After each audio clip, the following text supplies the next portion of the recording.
I feel like with Launchable, I've got the structure down. Everyone kind of gets the point of it. And I had an email yesterday saying I think he said that Michelle said he'd launched something like 30 ads, but so he was going to refine it down to the 2 that worked best, and both of them were actually using my structure, I think he said. So I feel like I think everyone's familiar with the structure, and I've got a lot of content around the structure. So if you want some specific training, I've got loads on how I encourage people to structure ads. And a lot of the training I create is very much based on the workshops. That's, I guess, my area of specialism. Just email me. Most of you would have got the broken link, but it will nonetheless be from my email address. So if you email me, Carolyn@Mentors, I will send you some free trainings that I have that will go over the structure of an ad. And the point of that was because I found that within the community I'm in, and affiliate marketers as a whole, there's this problem of being really fluffy in your messaging and in your ads, and kind of not following one thread and not following one clear path, which doesn't sell the product. It just kind of is a bit of a knotted mat of sort of fluff. So it doesn't go deep enough. It doesn't have a structure. It just isn't a clearly defined format. And so I think a lot of that is to do with overwhelm. You kind of create, and you're in your head a lot of it, and you just try to get everything out. So I sort of created this structure. It's by no means universal, but I think it just makes total sense. There's no real tightly defined labels. It's just like 3 elements, mainly backed up by a hook and a close, which is relate to your audience, demonstrate what the product is that you're promoting that solves their problem, and prove that it works. Simple. There's obviously ways you could do that, as in, authority building and social, whatever it is, social authority and all that stuff. So there's segments within segments, but I think those are the 3 main. So that helps to solve the problem of being super fluffy in your email, in everything you create, really. It's just about getting right to the point and making points that address the point, essentially. But what it did was, for me, it kind of opened up new challenges that I feel like I can help people face, which is I found that I was getting much of the same ad. I was so happy because everyone was sending me all the ads that I've seen. They're all structured, and they're actually selling the workshops or selling the product, and they're actually, there's an actual method to the madness, which was great. But I found that it was all, again, carbon copies of the same stuff. It was all less fluffy, but very repetitive, and also not really not deep enough and not unique enough. So what I've been working with now is to go like, okay, so you've got your point, you've got your framework. Now what you need to come up with is a marketing angle that penetrates their interest, essentially. And now it's not quite a hook, because I think a hook should come from the angle. It's more like it is an angle. It's a way of approaching the same material from a different space, which I think is so relevant, especially for us, because if you're an affiliate, we're in this community together. Technically, we're all in competition with each other. So, and we're all learning from each other, and we're all following the same sort of structure and guidance that each other are following. So how are you supposed to stand out from a crowd when you're all doing the exact same thing? And not to mention the fact that social media marketing and YouTube advertising, which everyone's primarily here to do, is also, the game is leveling itself up. I saw an advert for WhatsApp the other day, and I was like, what the hell? When did WhatsApp start being promoted? And it was on Facebook, which is the platform that owns WhatsApp. So I was like, all right, this is interesting. It makes it harder to penetrate. But my argument is that, and I know this from experience, my ad's doing really nicely at the moment. I'm slowly scaling it. It's going great. But the way that I now am trying to help people level up is by saying, if there's this kind of like surface level control of the market, right? There's a few big players that control most of the market. And what you want to think about is like snowshoes, right? You put these snowshoes on and they help you walk across, and you can control a wide surface area. But if you push a pen into the snow, then you get much deeper. You're not going to cover as much ground, but you're going to get much deeper, and you can connect to the earth quicker and faster, right? That's kind of the way I think about marketing angles. They really just help you get in there quicker, and you kind of slip under the competition rather than fight with it. But majority of the ads that I see, they're very much contributing to the wide surface area. So you need to get sharper, basically. That's the moral of this story. And that's by getting niche, okay? And that's by creating a marketing angle. And so my strategy with this is to say, okay, you've got to, we're all promoting the same thing. The product doesn't change. The messaging of the workshops doesn't really change either. Like this, it's all very similar. That's why we're all getting samey, because we're replicating each other.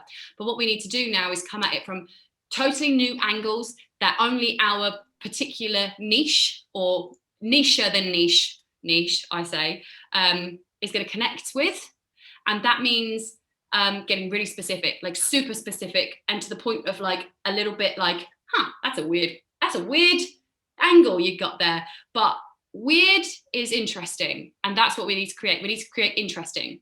This all applies under the same launchable philosophy though, right? You do not need a high-end production budget. You do not need like a super sharp script. You don't need all these things. You don't need to be like really, really amazing or like sleek, but you do need to be sharp. That's the important thing. Like literally, you want to be the pen in the snow, like straight through. And so you honestly, the most important thing I can say to you is commitment to learning and sharpening, right? If you're gonna be sharp, you've got a hone. You've got a, what's it called when you sharpen a blade? I don't know, hone or crop or something like that. So you got to do that. You got to work on it. And honestly, I'm still sharpening all the time. And this again, also the advert that I'm running, I don't know if any of you have seen it. It is a bit of a shambles, really. Like it's shot on this camera, which is a little bit wonky. And I was like, it was actually in front of a live audience to sort of prove an explanation of how I use the structure. I was just like, all right, this is how I do it. And I delivered it. And the camera was fuzzing out on me. And honestly, it's an advert that's like, it's embarrassing in terms of quality. And I am embarrassed in the fact that I'm going to have to scale this to England soon. Like it's getting to the point where I'm like, okay, I'm ready to take it to England. And people are going to see it and they're going to be like, what is this amateur going to do? But I'm going to have to be like, look, it's working. I don't know what else to say to you. Okay, so that's also like an example of how it doesn't really matter the quality, all this stuff. You're not in competition with production or anything like that. You're not even in competition with each other. You just have to be unique, and that comes down to niching down and being able to connect specifically to that niche. So I'm working with Tim right now on his adverts. That's Tim waving. And what we've I guess we've got this sort of body that we're working on, and it all boils down to the workshops and everything like that. And there's what's really interesting is now that I'm getting sharper with people, some of the relevance in the workshop's not relevant to that audience. This is all now a part of like cutting the fluff and killing your darlings. And what that means is saying, okay, so a feature of the workshops is that you learn how to become an affiliate marketer, as an example, which means you can sell products and services that you really like.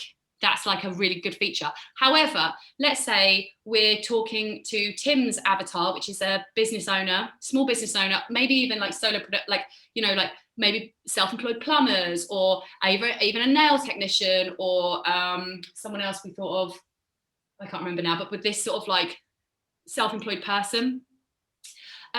What's important to them is actually none of the faffing about fulfillment, customer service. Like what they've done is they've got into business because they wanted to take control of their lives. They value independence, they value time freedom. And what's happened is they've got homework. They've bought themselves a job with homework. So they put in all the hours to do the actual job, but then they've got to get clients all the time. They've then got to handle complaints. They've then got to make sales. They wear all these different hats.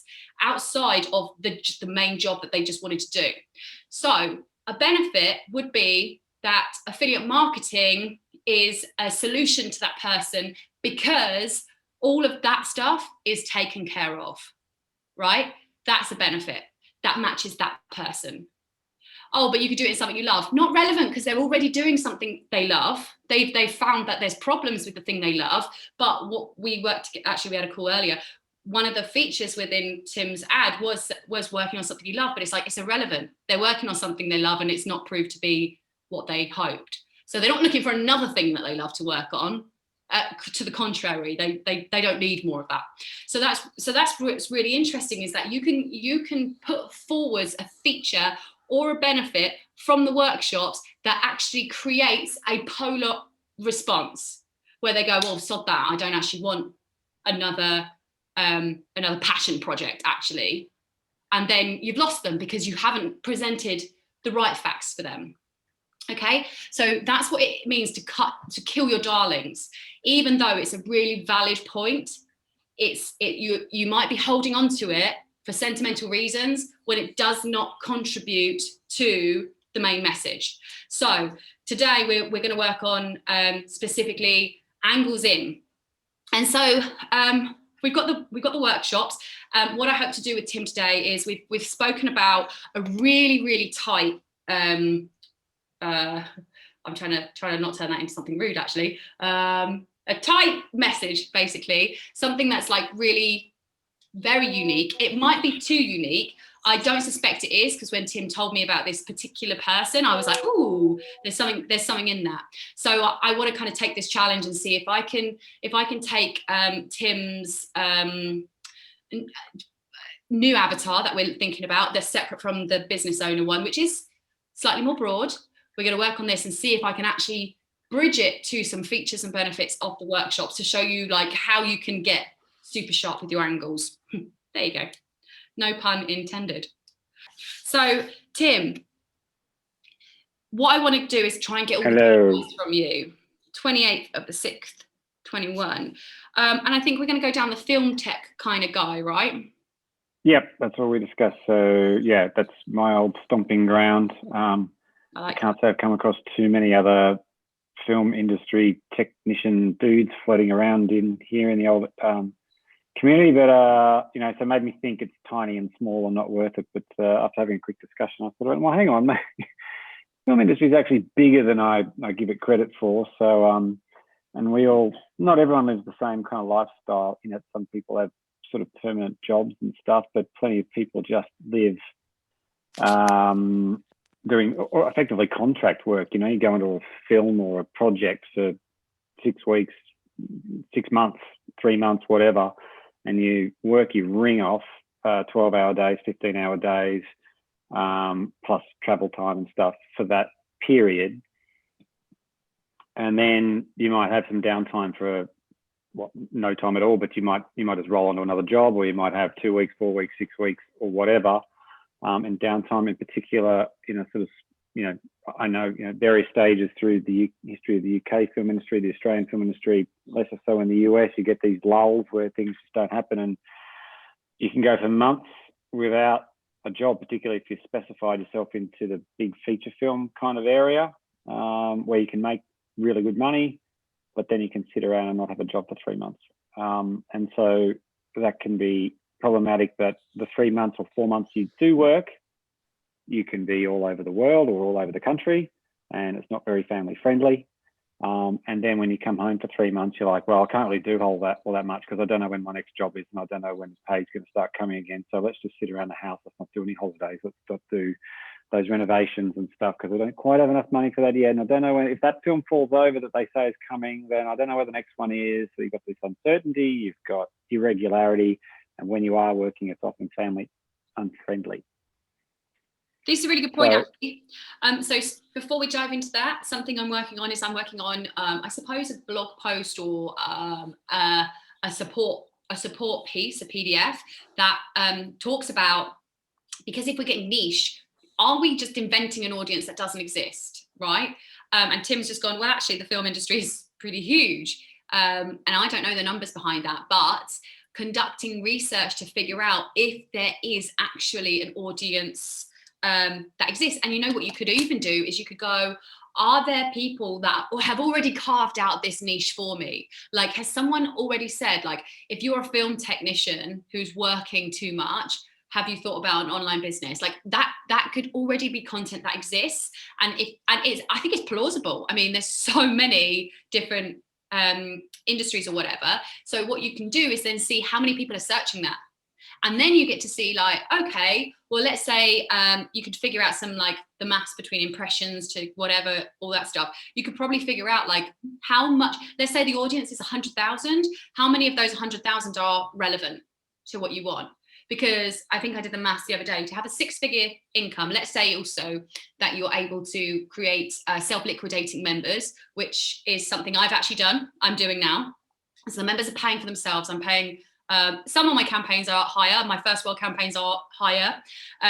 But after my crazy testing phase about 2 months ago, my global campaigns are now consistently giving me members at a price that's the same as or less than what I'm spending on them.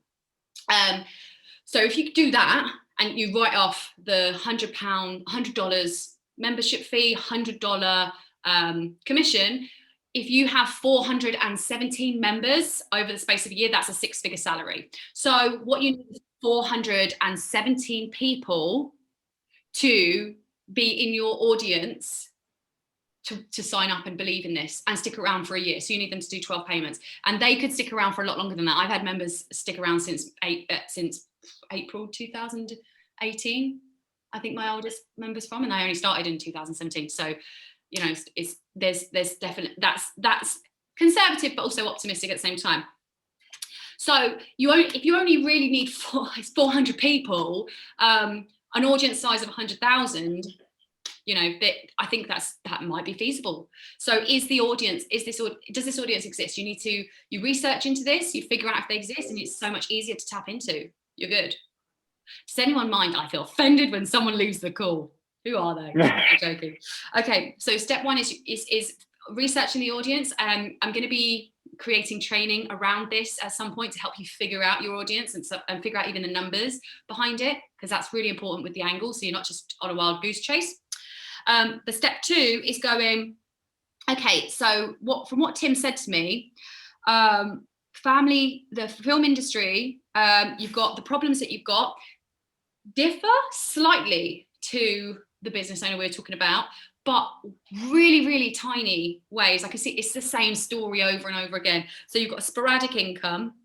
You can go months with no money, then you're kind of like, then you've got loads of money, but you're jetting off all over the country. So it's not family friendly. And then you are home, you have to kind of stay grounded in case something comes in, you're on call. It's like this life, hamster wheel life, right? And it's similar to the business owner.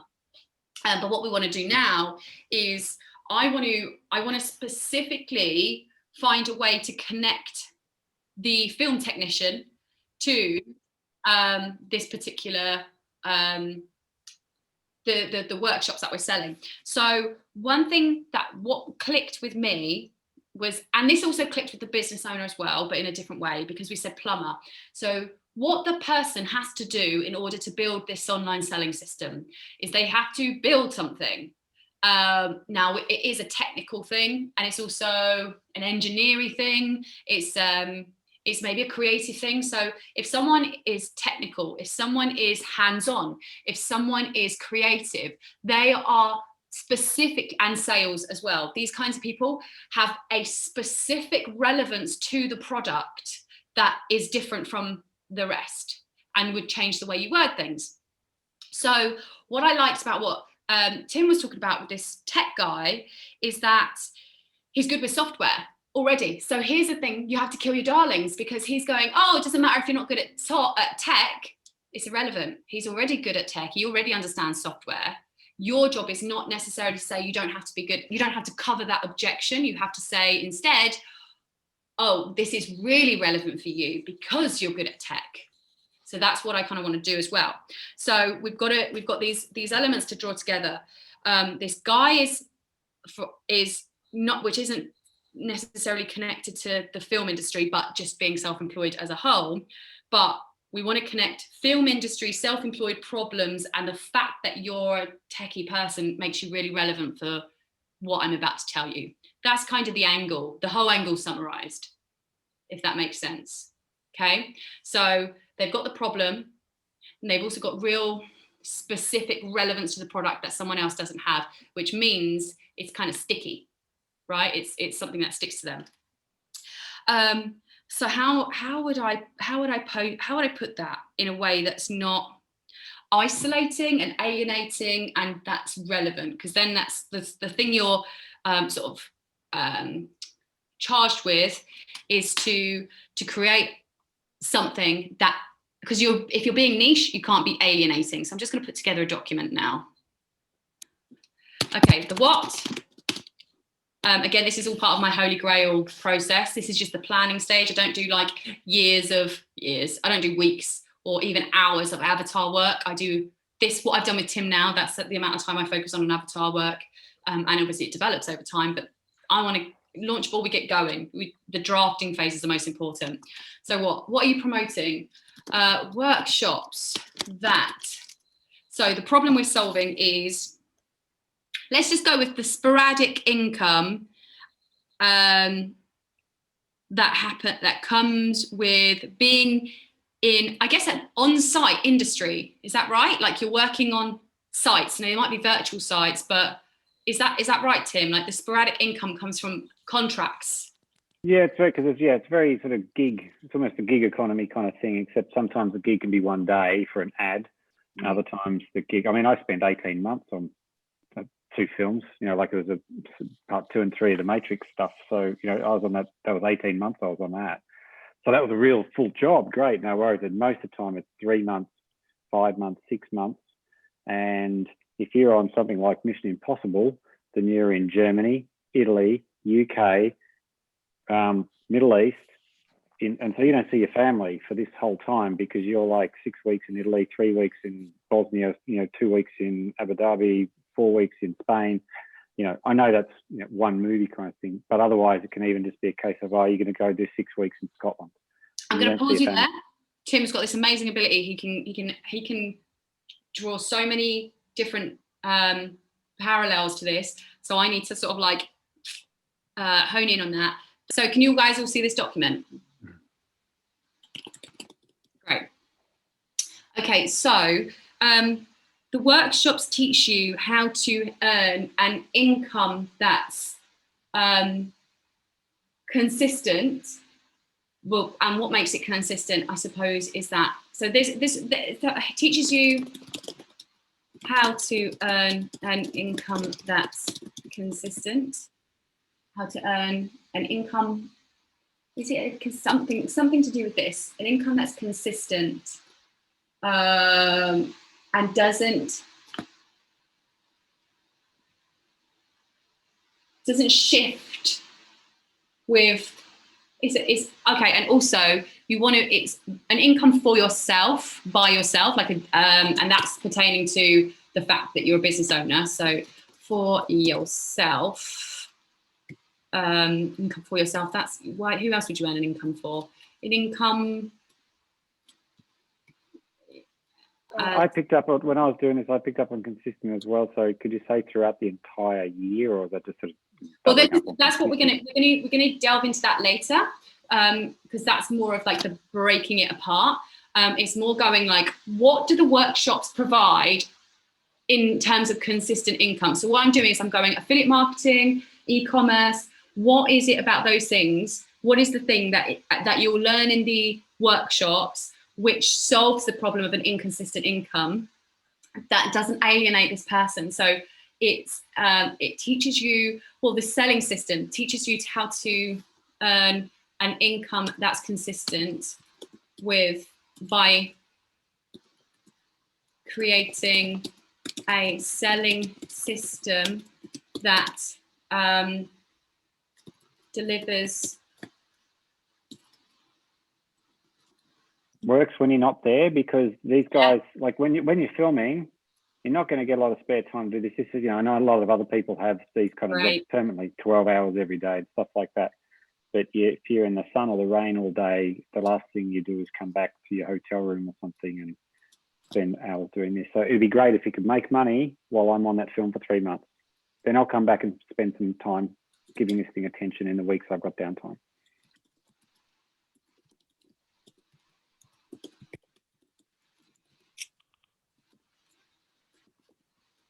Just putting that as a note.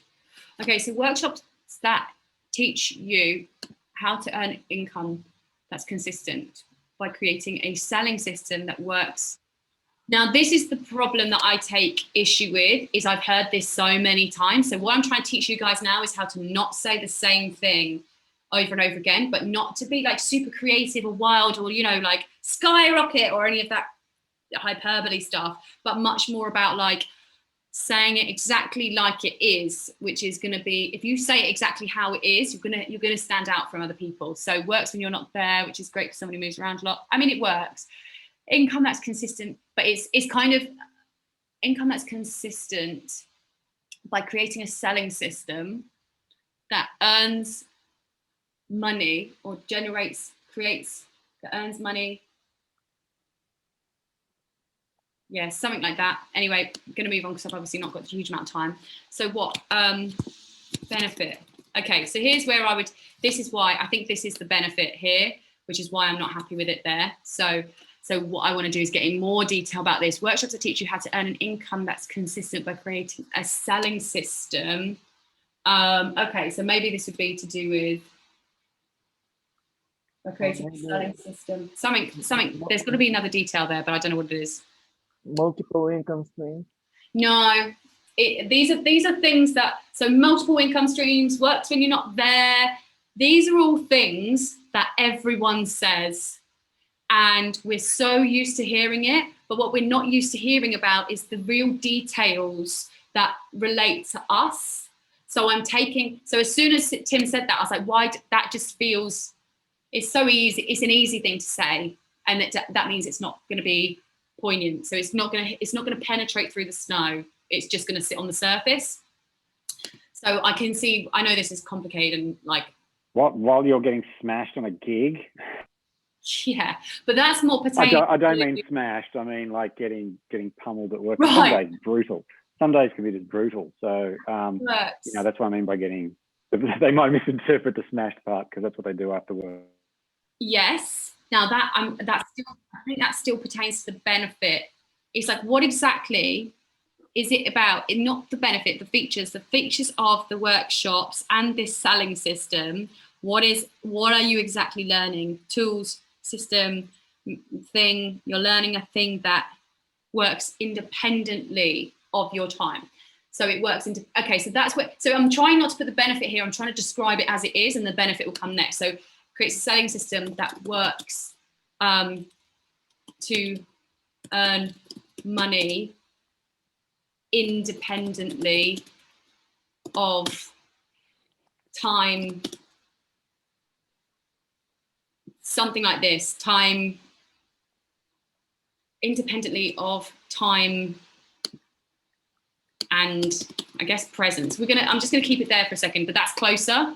I don't know if anyone can see. I know I hear the clicks and stuff like that. I'm like, okay, that works better. But does anyone see how that works a little bit better as just a what? It's not there's no why or anything developing with that. It's just simply what it is. Time and presence. Benefit. Okay. Whether if you're working a lot, so if you're, no, because we're doing sporadic, we need consistency. So if your work is sporadic, you can't depend, or you can't always guarantee where or when your next gig is going to come in, earning money during those lulls And building during those lulls, let's say that's better. You can't always guarantee when your next gig is going to come in, earning money, building something during your downtime.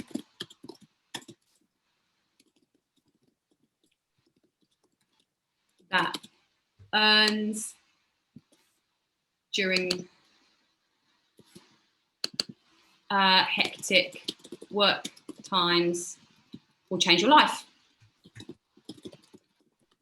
Who will want this?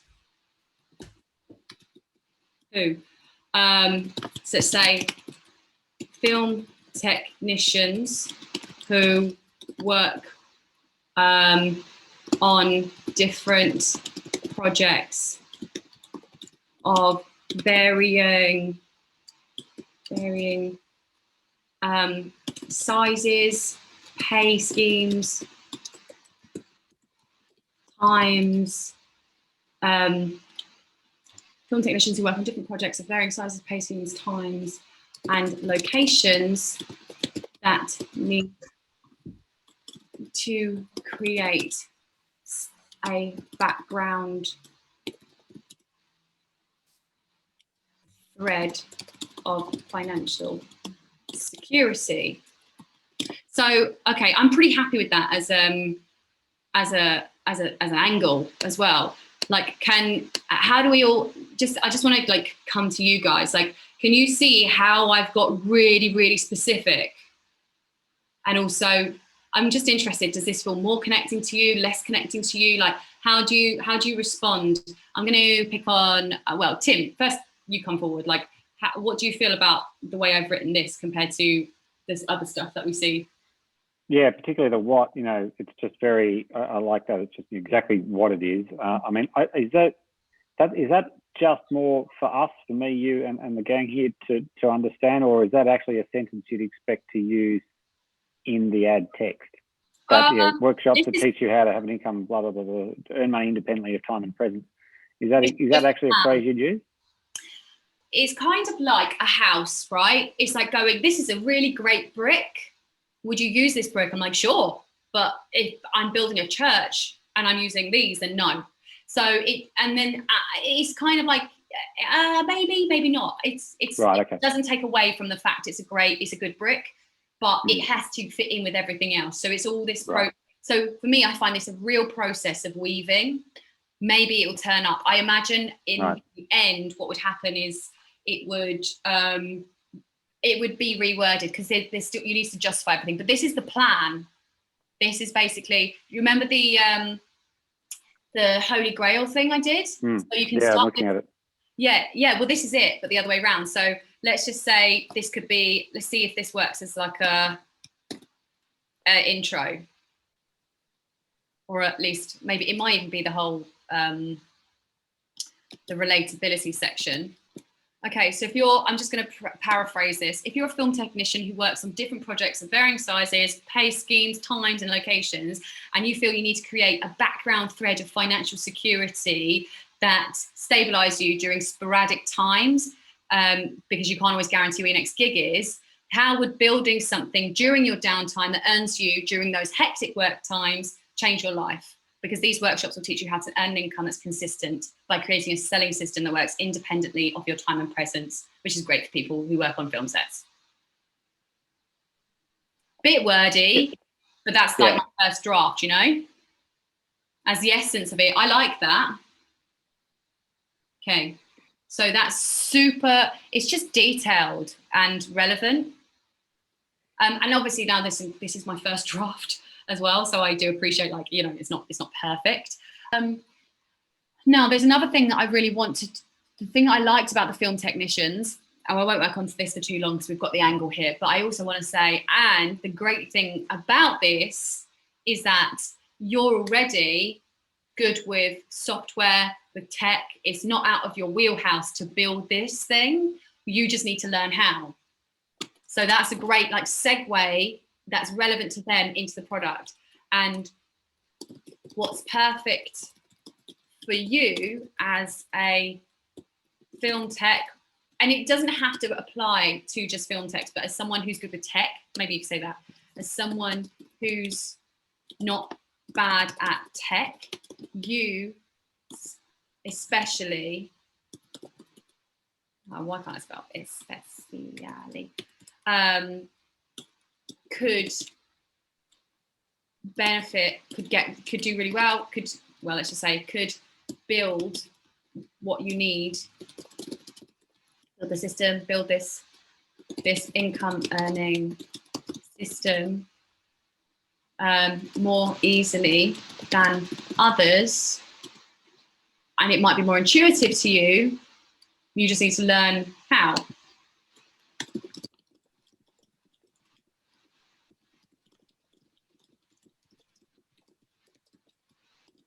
Dun, dun, dun, enter the workshops.